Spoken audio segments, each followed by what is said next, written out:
Avant l'accident, ma vie était simple. J'étais comme n'importe quel autre diplômé de lycée, excité pour l'avenir, mais incertain quant à la direction à prendre. Je passais mes journées avec mes amis à rêver de réussite et d'aventure, même si mes objectifs étaient vagues. Ma famille me soutenait, mais parfois elle semblait distante. Cette incertitude pesait sur moi, mais ce n'était rien comparé à ce qui allait arriver ensuite. Un jour, j'étais un jeune homme fraîchement sorti de l'école, et le lendemain, tout avait changé. Je ne me souviens pas beaucoup de l'accident, mais il m'a laissé dans le coma pendant 2 ans. Quand je me suis réveillé, j'étais couvert de cicatrices, confus et sans aucun souvenir de ma vie d'avant. Ma famille avait disparu et je me sentais perdu. Soudain, j'ai entendu la voix de Zoé percer le chaos de mon rêve.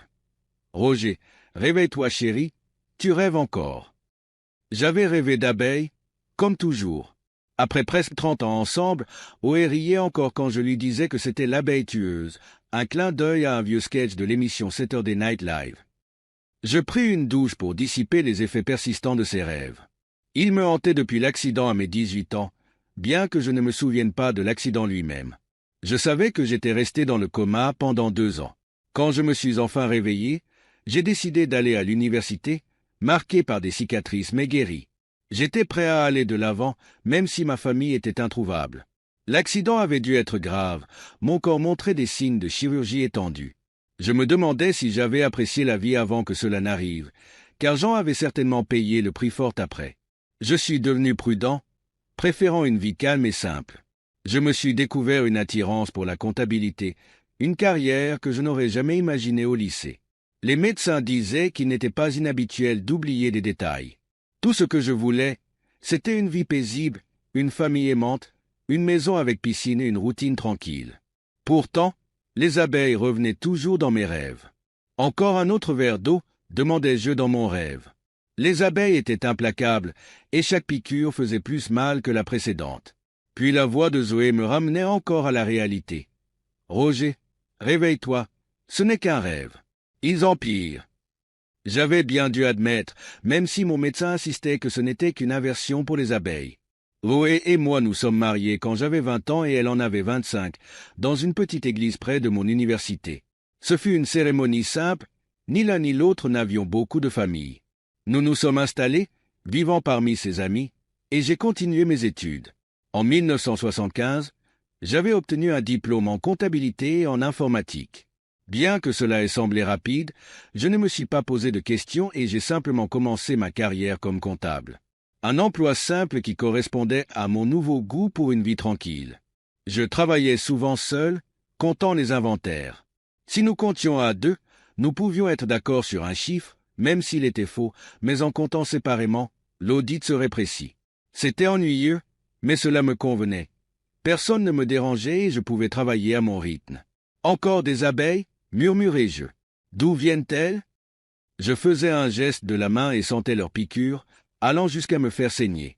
Apiculteur, fais quelque chose pour ces fichues abeilles. Criai-je.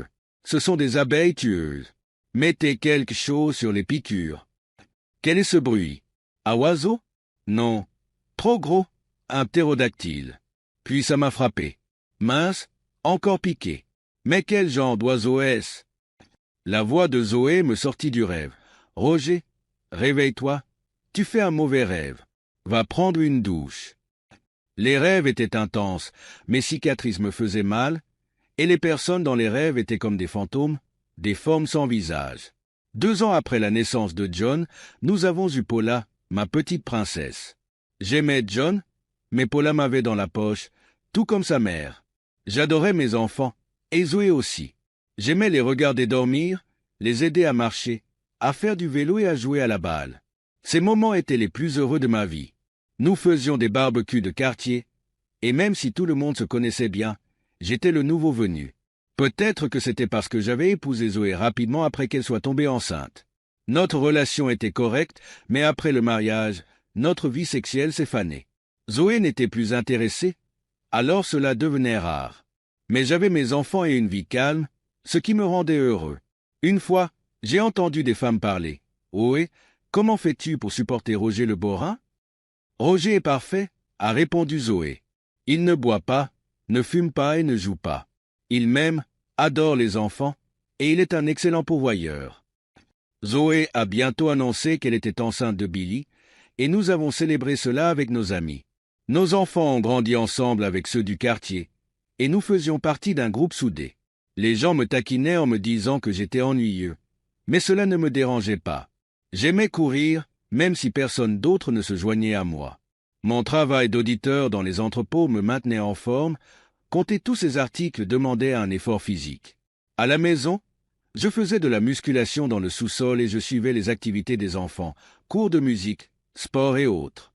Zoé était occupée en tant que mère au foyer à temps plein, gérant tout cela. « Bordel, est-ce que c'est un ptérodactyle ?»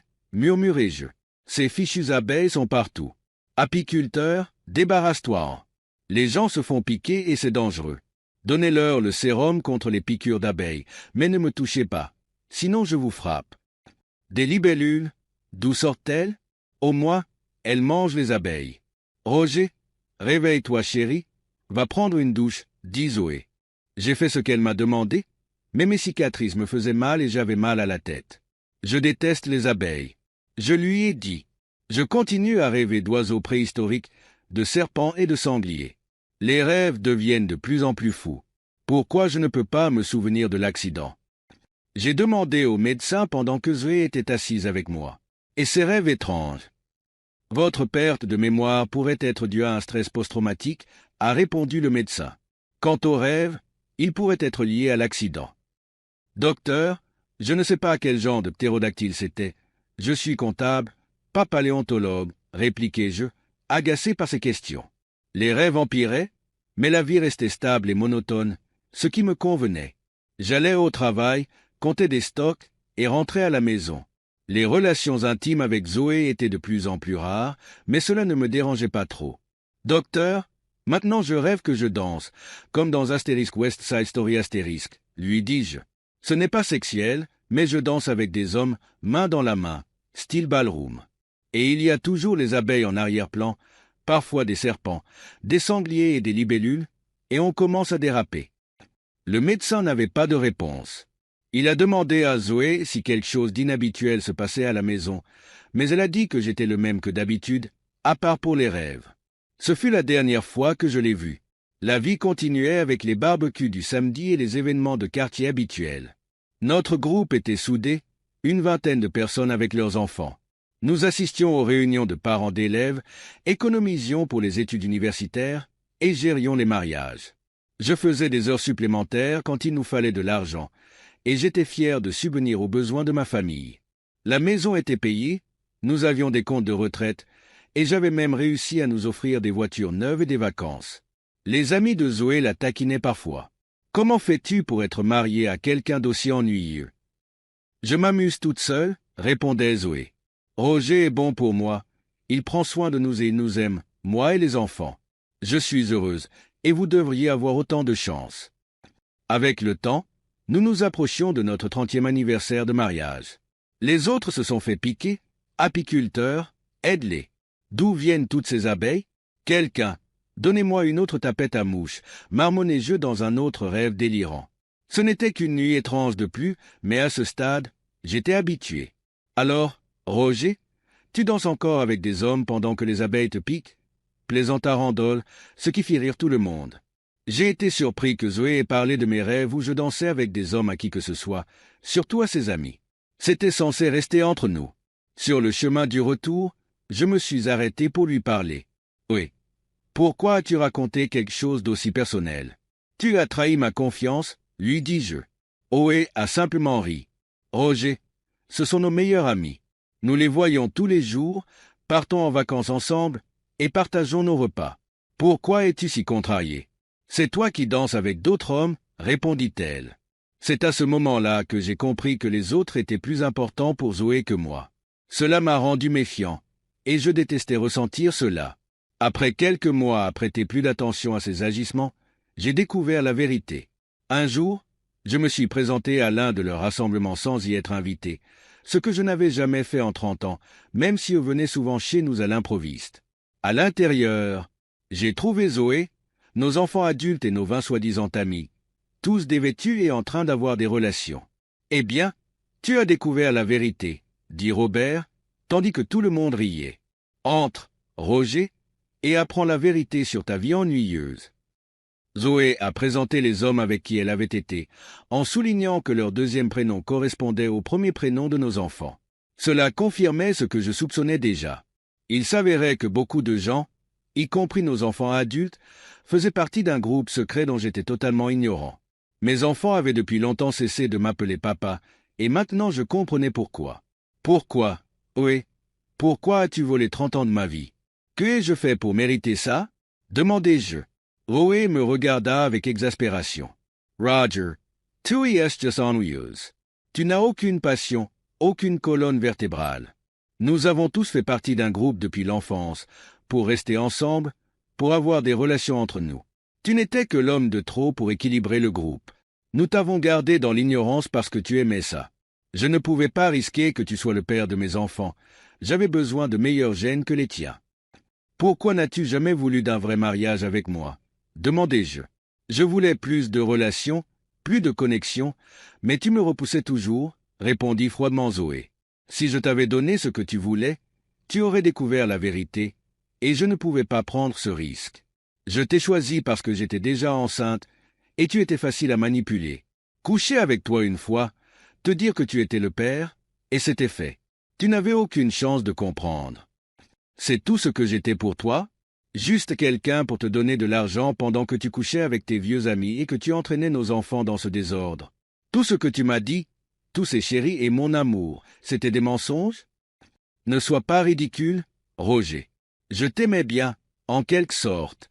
Te dire chéri et mon amour, c'était juste pour être gentil. Mais après des années de ces stupides rêves où tu danses avec des hommes, tu m'as dégoûté. Tu es un monstre, avec tes inquiétudes sur les libellules, les oiseaux préhistoriques et les abeilles.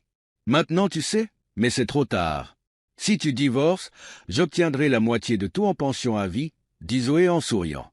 Et tes amants, étaient-ils tous au courant de ça? Demandai-je. Ce ne sont pas juste mes amis, Roger. Ce sont mes amants. Nous nous aimons depuis l'enfance, quelque chose que tu ne comprendras jamais, répondit Zoé. Ses amis se joignirent en riant. Tu étais le parfait imbécile, Roger. Pendant que tu travaillais, nous couchions avec ta femme et tes enfants. Aucun d'entre nous n'aurait voulu de toi, tu n'en valais pas la peine.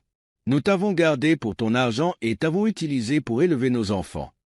Tout le monde s'est joint, exprimant son mépris pour moi.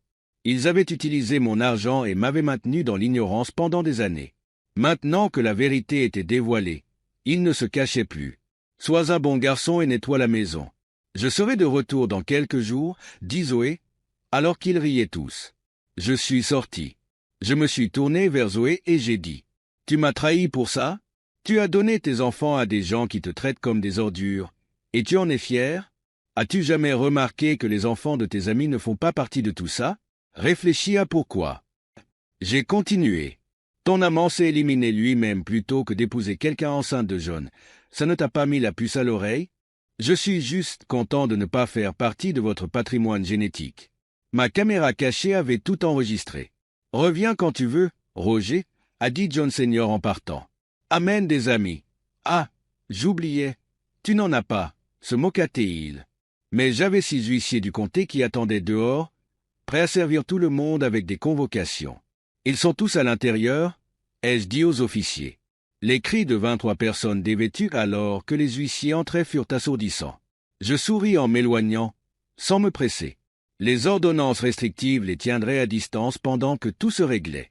Le divorce fut brutal, mais je le gérais dans un autre comté, pas dans ma ville natale. J'ai demandé une annulation basée sur la fraude, et avec les preuves de notre conversation, j'ai attaqué les amis de Zoé pour des millions. Ils ont admis toute la conspiration, comment ils m'avaient utilisé pour tout financer pendant qu'ils menaient leurs aventures. Avec leurs aveux, j'ai obtenu la maison, toutes nos économies, les comptes de retraite, tout. Comme il s'agissait de fraude, il n'y avait pas de propriété communautaire. Zoé et ses amis me devaient de l'argent pour avoir élevé leurs enfants. Les enfants, qui ne m'appelaient plus « papa » depuis longtemps, me détestaient pour ce que j'avais fait à leurs parents. Mais je n'en avais pas fini. En tant que comptable, je savais exactement comment récupérer ce qui m'était dû. À la fin, j'ai récupéré plus de 5 millions de dollars de tous les impliqués. Cela ne les a pas ruinés, mais ça a mis un sérieux coup à leurs finances. Ils ont même dû regrouper leur argent pour me payer, surtout après que j'ai commencé à déposer des saisies. J'ai aussi fait modifier les actes de naissance, car ils étaient basés sur la fraude, et Zoé a dû renoncer à porter mon nom de famille. Je m'en fichais du nom que les enfants choisissaient d'utiliser, j'avais perdu contact avec eux et je ne voulais plus vivre dans la maison. Mais je ne voulais pas la vendre non plus. Je voulais la détruire. Quelques semaines après que le divorce ait été finalisé, je suis retourné dans le quartier avec une équipe pour démolir la maison. Oé et les enfants sont devenus fous. La maison valait 600 000 $, mais j'ai fait monter le prix à 1 100 000 et tous leurs copains du groupe l'ont acheté. Leur vie sexuelle en dépendait, car la maison était connectée à leur propriété. J'ai gagné un demi-million supplémentaire en quelques jours de négociations. Avant de partir, j'ai détruit toute trace de notre vie ensemble, photos, cartes, projets scolaires.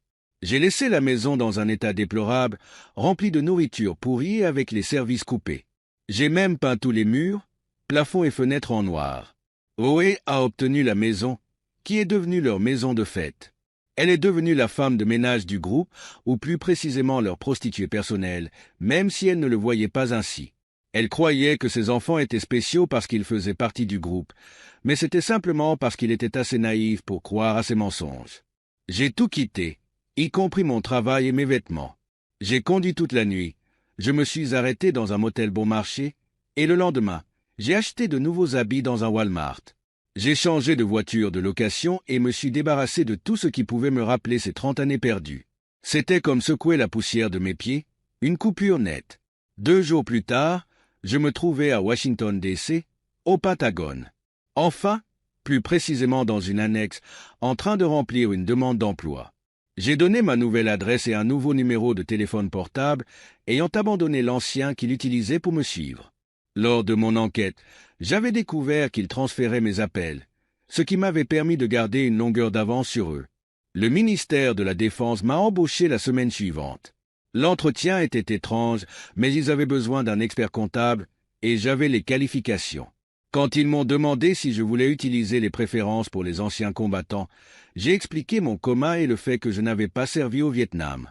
Un officier de la marine a même pris mes empreintes digitalement. « Bienvenue au département de la Défense, Monsieur Phil », m'ont-ils dit avec un sourire. « Où souhaitez-vous commencer ?» Je me suis surpris à dire que je voulais aller en Irak ou en Afghanistan pour un peu d'excitation. J'étais fatigué de ma vie monotone et j'avais besoin de changement. Quelques jours plus tard, on m'a équipé d'un gilet pare-balles que j'ai dû acheter moi-même et envoyer suivre une formation aux armes. C'était étrange pour un auditeur civil, mais ils insistaient. « Nous pensons que vous devriez. » Je n'étais pas Rambo, mais je portais des jumeaux .45, un M16 à 4 et une baïonnette M9. Ma première mission fut en Afghanistan. Quand j'ai entendu le bruit des pales de l'hélicoptère, ça m'a frappé. C'était le son de mes rêves. Ce n'était pas exactement le même, mais suffisamment proche. Je devais l'avoir entendu avant, même si je ne m'en souvenais pas. J'avais toujours les rêves, mais désormais, il n'y avait plus de femmes trompeuses prétendant se soucier de moi. Je visitais diverses bases, évaluant les actifs, et j'ai rapidement appris que les alliances pouvaient être achetées à court terme. L'ennemi de mon ennemi était un ami, mais seulement pour le bon prix. Les rêves continuaient, mais maintenant, les silhouettes de fumée prenaient forme, avec des visages flous qui apparaissaient. J'étais un vieil homme parmi de jeunes soldats, certains à peine âgés de 18 ans, déjà pères. Pour eux, si tu avais 30 ans, tu étais leur père.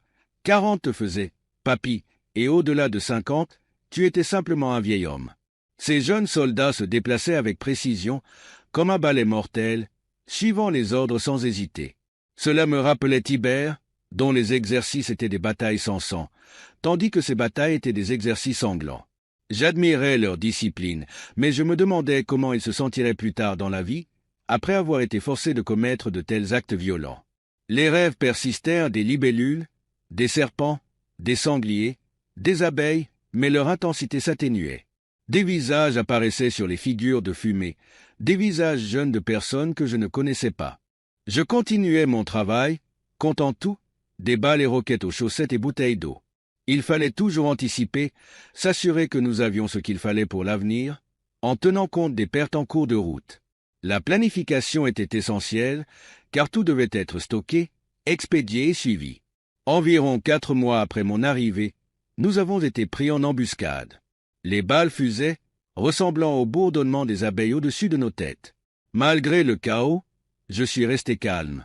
Les soldats bougeaient avec précision et je suivais leurs mouvements, surveillant les tentatives de contournement et appelant des tirs de soutien. L'entraînement a pris le dessus et nous avons bougé comme un seul homme. Le combat s'est terminé rapidement et l'ennemi s'est replié dans le terrain. Après ce jour, mes rêves ont presque cessé, remplacés par la dure réalité de la guerre. Je suis ensuite parti en Irak pour le même travail, comptant les fournitures, rapportant ce qui était nécessaire et ce qui ne l'était pas. L'échelle de mon travail s'est agrandie, avec plus d'éléments à suivre et plus de pertes à prévoir. Je participais à des patrouilles sous prétexte d'évaluer les actifs, mais en réalité, je voulais simplement échapper à l'entrepôt. Comme un danseur suivant une mélodie, nous bougions au rythme de la guerre. Je restais solitaire, parlant rarement, mais observant constamment. Je prenais des notes et remplissais des rapports.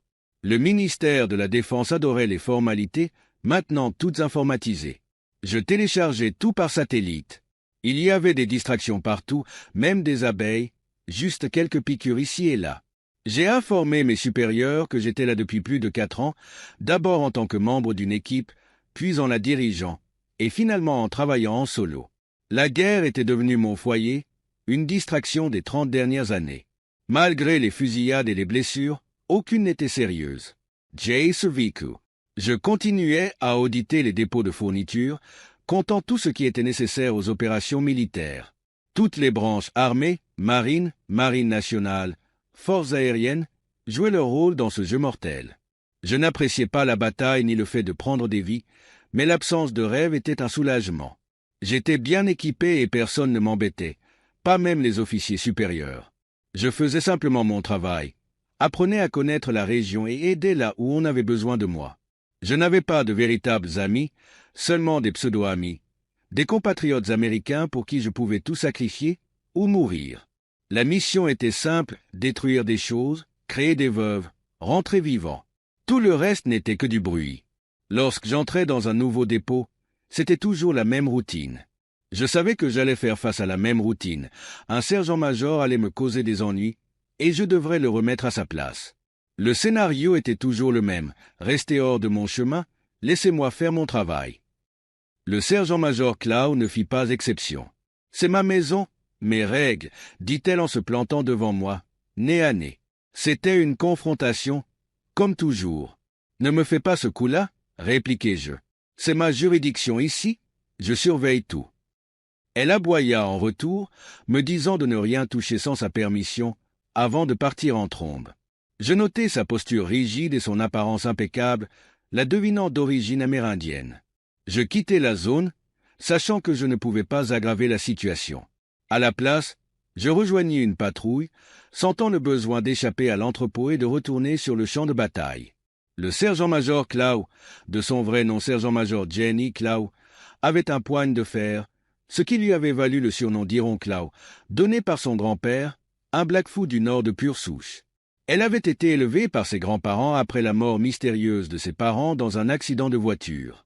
Son grand-père, un guerrier portant les cicatrices des guerres mondiales, de la Corée et du Vietnam, lui avait enseigné les anciennes traditions.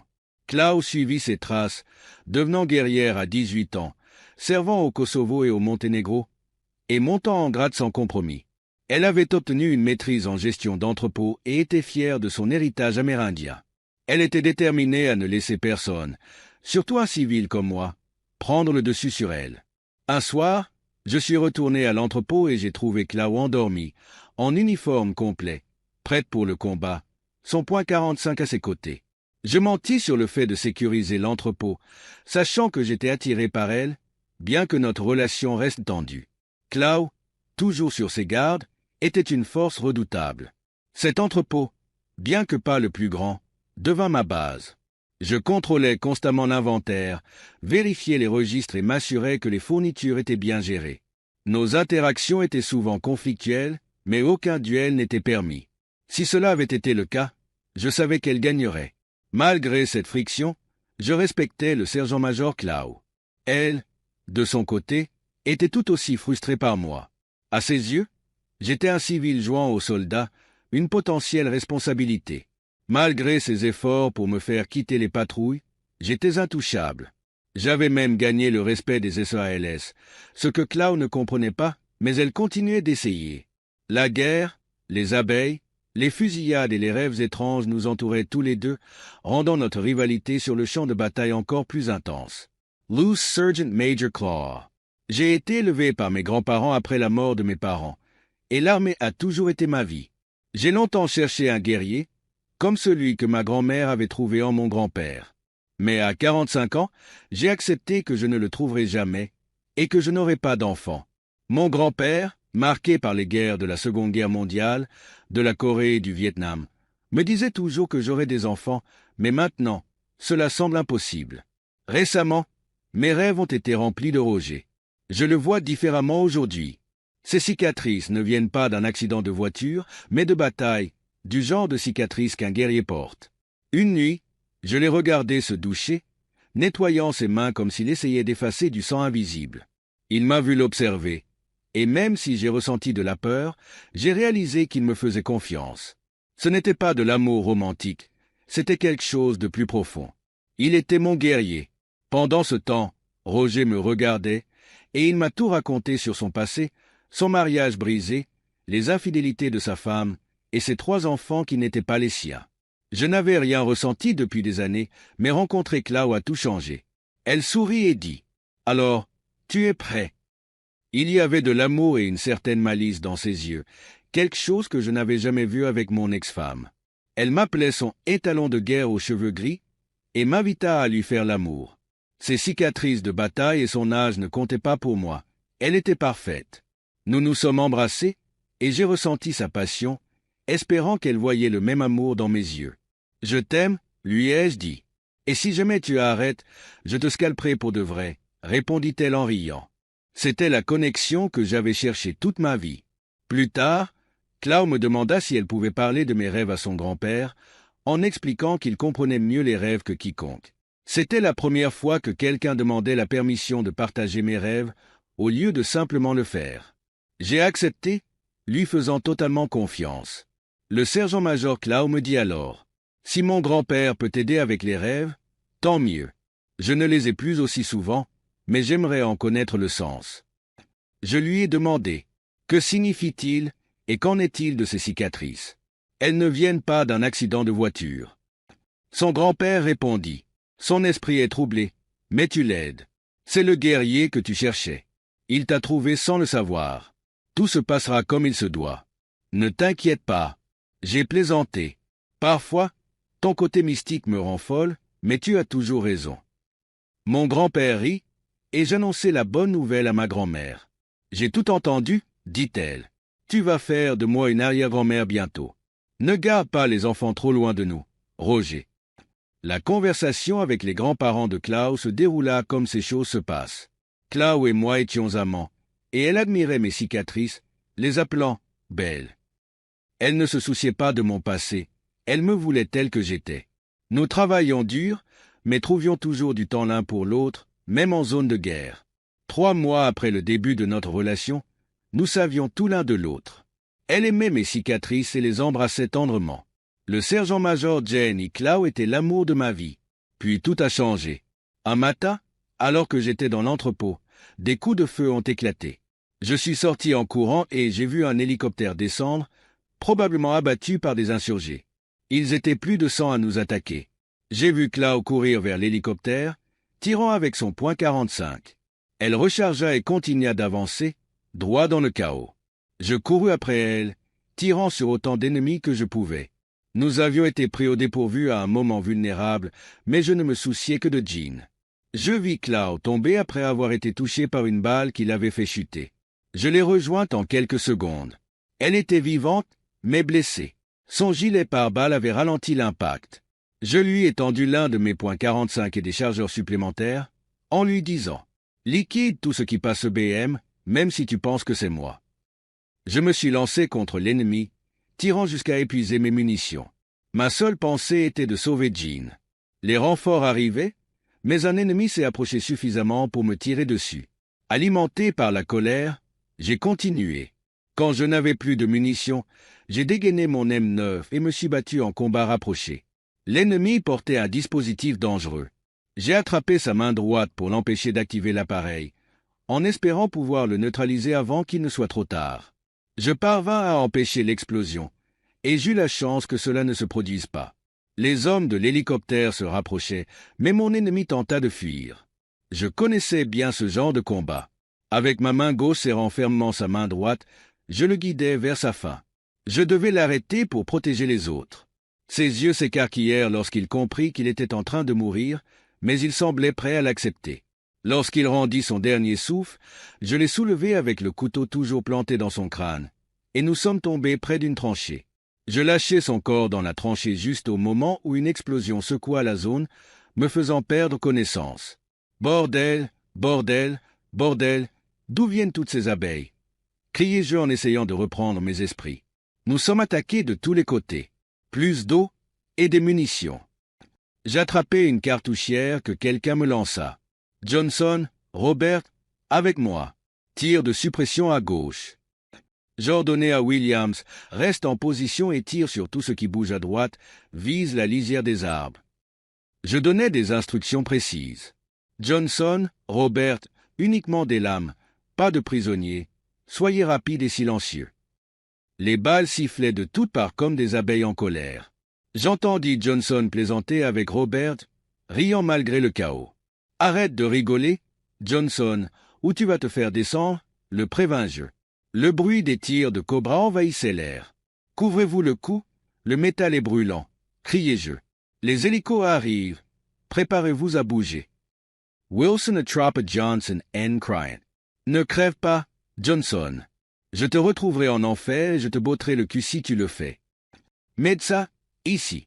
Aidez Johnson » criai-je alors que la bataille faisait rage. Visez la lisière des arbres avec un lance-grenade.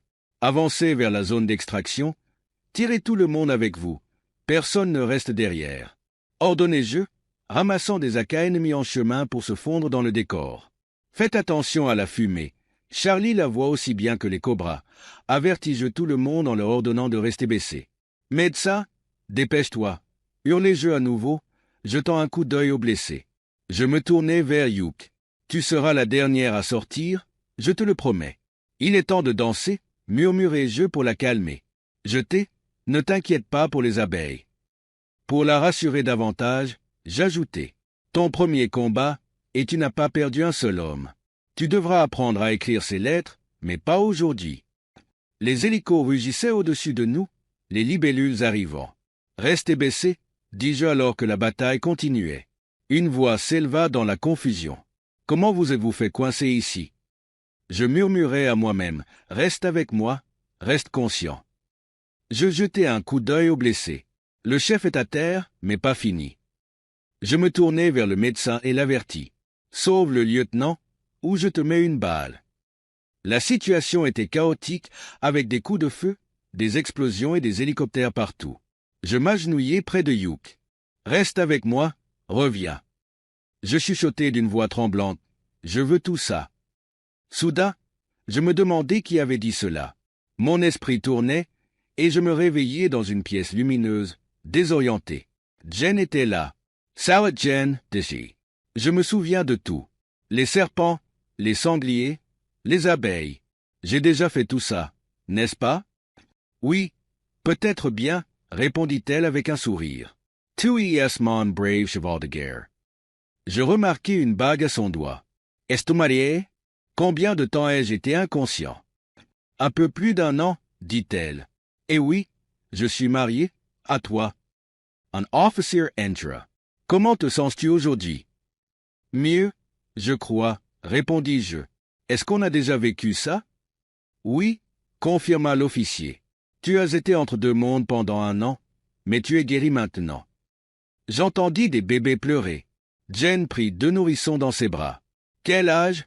Demandai-je. 3 mois, répondit-elle. Voici Roger Junior et Edna, ils sont à nous.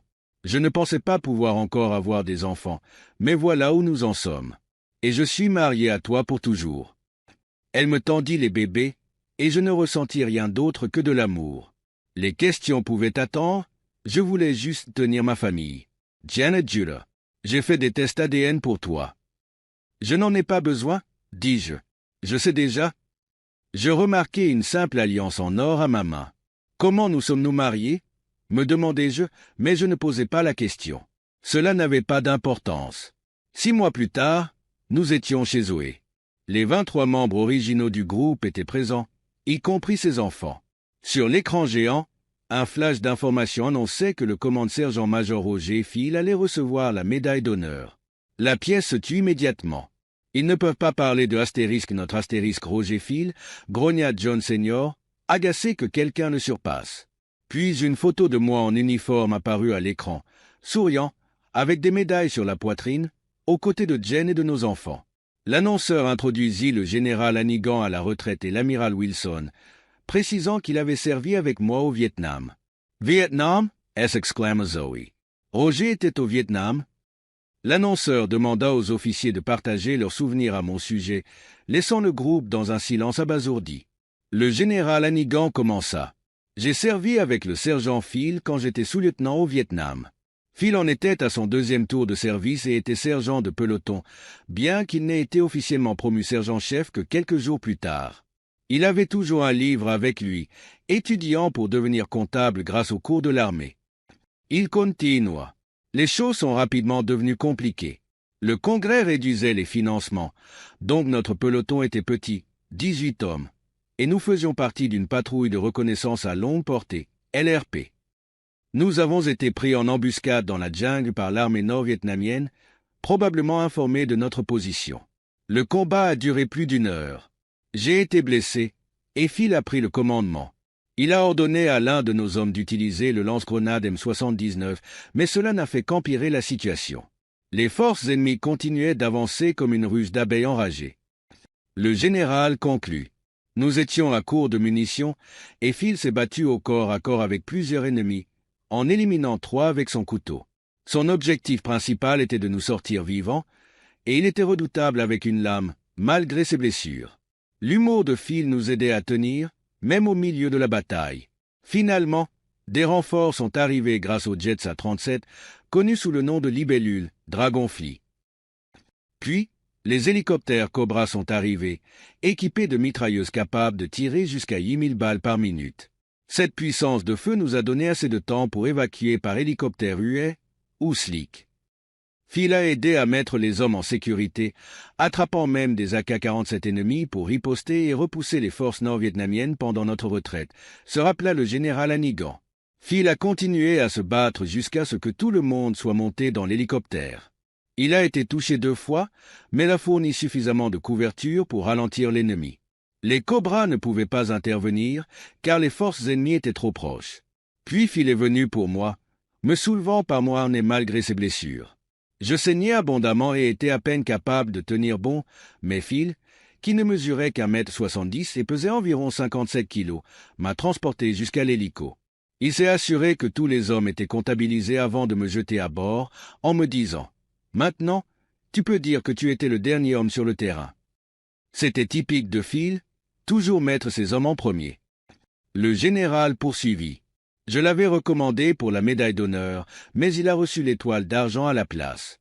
Ce jour-là, il nous a tous sauvés. J'ai essayé de le remercier plus tard, mais il était déjà de retour sur le terrain. Ses blessures n'étaient pas assez graves pour le renvoyer chez lui, et de toute façon, il ne voulait pas partir. Phil avait ce regard lointain et concentré, le genre de regard que certains hommes adoptent lorsqu'ils sont prêts pour le combat. Il ne l'a jamais perdu, toujours en mode guerrier. Mais aujourd'hui, 30 ans plus tard, je vois que ce regard a disparu quand il regarde sa femme et ses enfants. C'est bien de le voir enfin heureux. Zoé et son groupe restaient assis dans un silence stupéfait devant la télévision. L'annonceur se tourna alors vers l'amiral Wilson. « Amiral, vous avez également servi avec le sergent-major Field. Que pouvez-vous nous dire ?» L'amiral Wilson hocha la tête. Mon expérience avec Field est similaire à celle du général.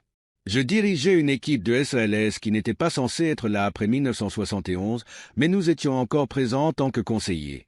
Notre zone d'opération chevauchait celle des patrouilles de Field.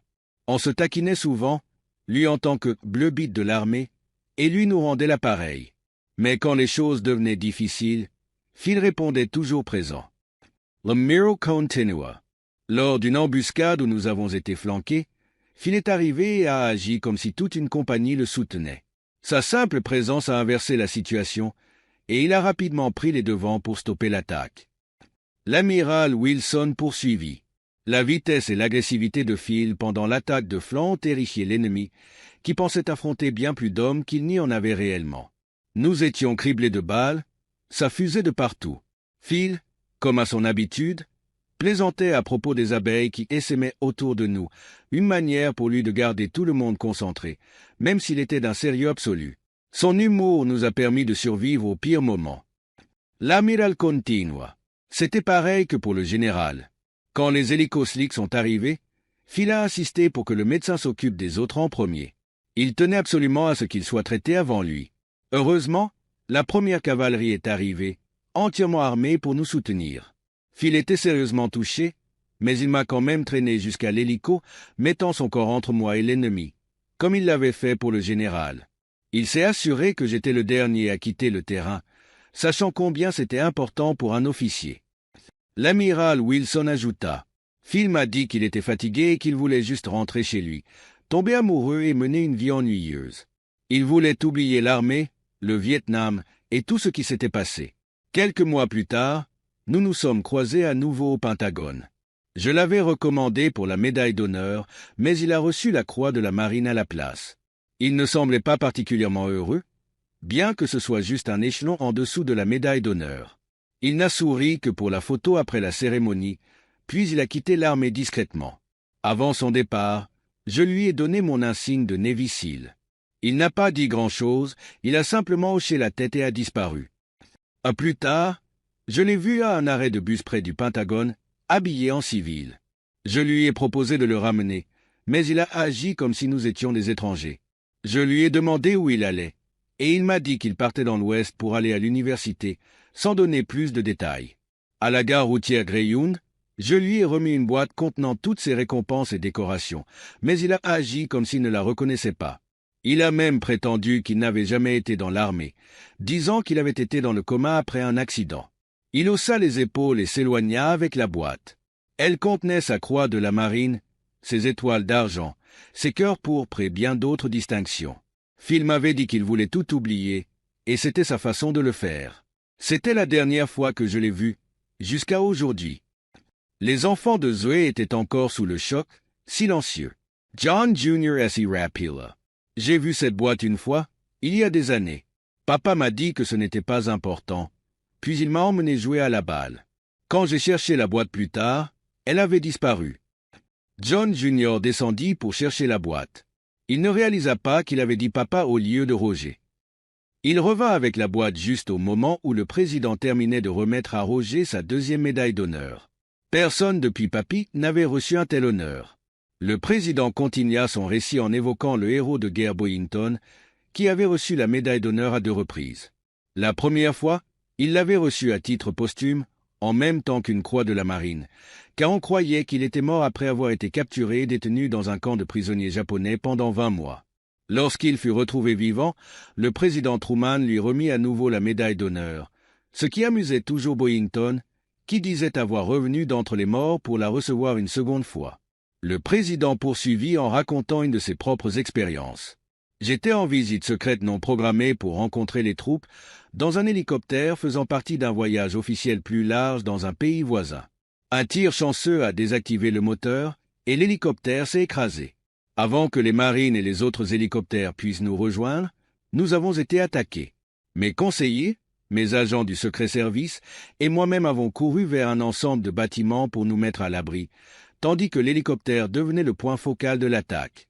Il n'y avait aucun signe indiquant que c'était l'hélicoptère du président, mais les assaillants, voyant le détachement du secret service, ont suspecté qu'une personne importante s'y trouvait.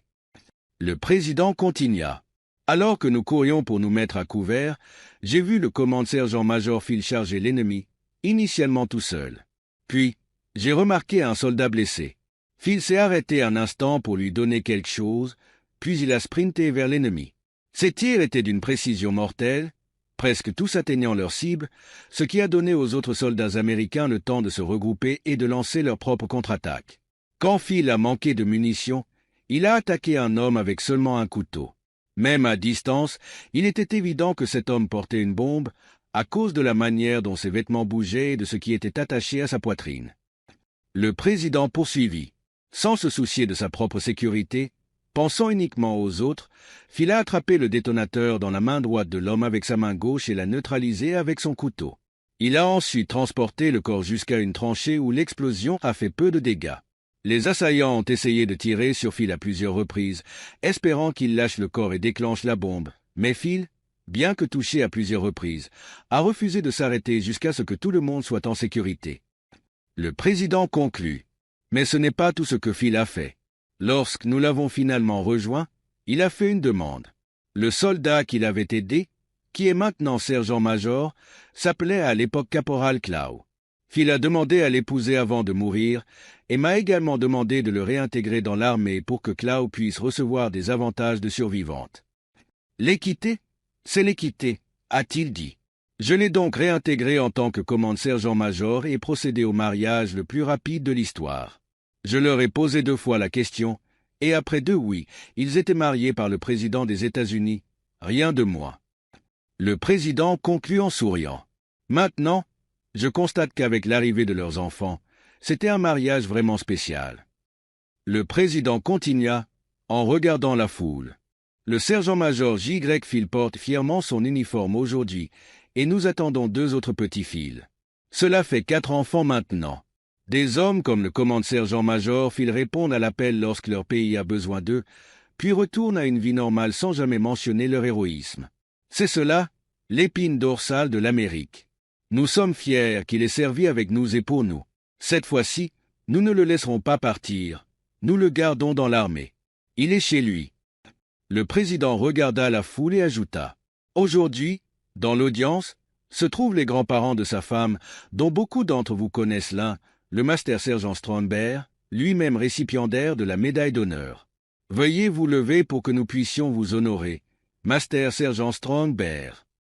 L'homme que Roger considérait plus tard comme son beau-père se leva et reçut l'ovation de la foule. Il ne s'était écoulé qu'1 mois depuis que Roger avait réintégré le monde lorsqu'il voyagea avec sa femme et leurs enfants au Montana pour rencontrer les proches de Jen sur la réserve. Pendant son congé médical, Roger et sa femme participèrent à une cérémonie de mariage traditionnelle Blackfoot, et 4 mois après avoir donné naissance à leurs jumeaux, Jen tomba à nouveau enceinte. Leurs enfants furent accueillis dans la nation Blackfoot. Jean Clow était fier de cette grossesse.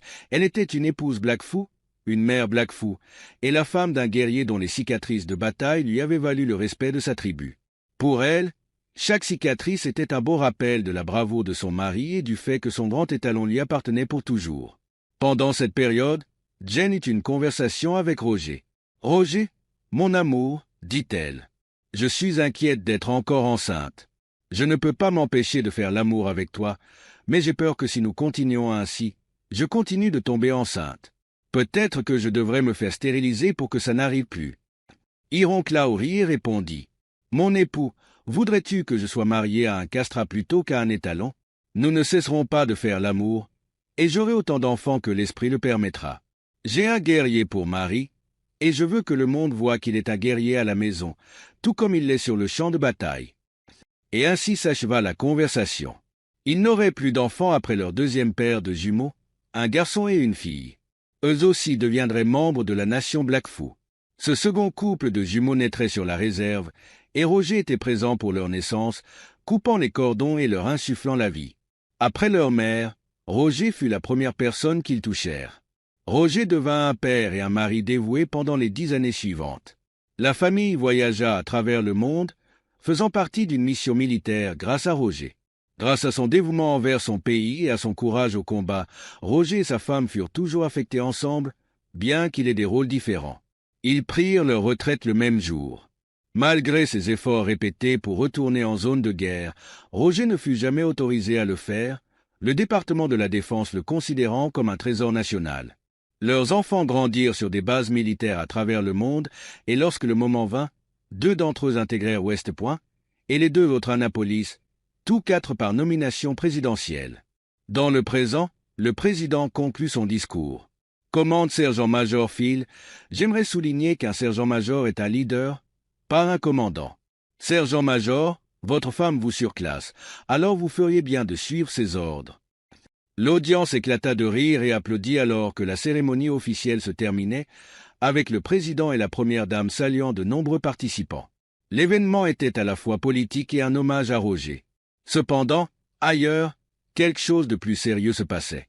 John Junior ouvrit la boîte et trouva les plaques d'identification de Roger, ainsi que des médailles, des rubans et plusieurs citations. Ils les étalèrent sur une grande table pour les inspecter. Parmi elles se trouvaient la Navy Cross et l'étoile d'argent, mais ce n'étaient pas les seules. Il y avait également plusieurs étoiles de bronze, toutes avec des petits dispositifs V, indiquant qu'elles avaient été décernées pour des actes de bravoure au combat. Il y avait aussi des médailles de la commandation de l'armée, de la marine et même de l'armée de l'air, toutes également accompagnées de dispositifs V. Bien que rares, il n'était pas impossible pour un membre des forces armées de recevoir des médailles de différentes branches pour des actes accomplis en leur service. Plusieurs cœurs pourpres faisaient également partie de la collection.